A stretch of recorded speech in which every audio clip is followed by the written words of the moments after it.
Hindi na nakapalagpa sa mga otoridad ang apat na individual na ito kahapon March 25. Ito'y matapos ikasa ang isang operasyon kontra droga ng pinagsanib na pwersa ng PDEA NCR, PDEA Cordillera at katuwang ang Police Regional Office Cordillera sa tinutuluyan nilang bahay sa South China Sea Subdivision sa Green Valley Barangay Tuntogan, Baguio City. Nasamsam sa operasyon ang isang maleta na naglalaman ng 20 kilong shabu na nakalagay sa 20 pirasong packaging ng tsaa. Nagkakahalaga ito ng 136 million pesos.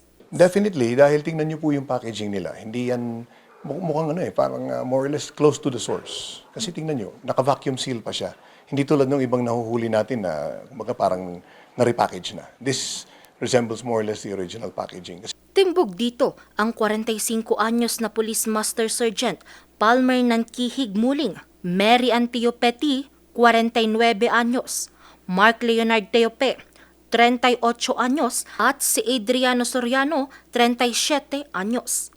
Maliban sa mga droga, nakuha rin ng isang 9mm pistol, mga ID at kotseng ginamit para ibiyahe ang mga droga mula Maynila papuntang Baguio. Parang staging area lang na hindi kasi for Baguio consumption ito, definitely looking at the volume. Hindi po eh. Kinukuha nila sa ibang lugar, hawakan sandali rito, then i-distribute nila ulit sa ibang lugar. Very mobile po itong target natin. Nakakarating hanggang sa area ng Region 1, minsan sa Region 3, minsan nag-aabutan sila along the expressway. So, very mobile. Kasamahan namin yung isa dito.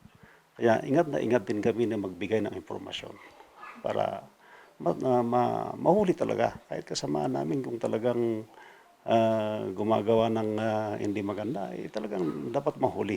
Masaya na malungkot ako dahil gano'n nga.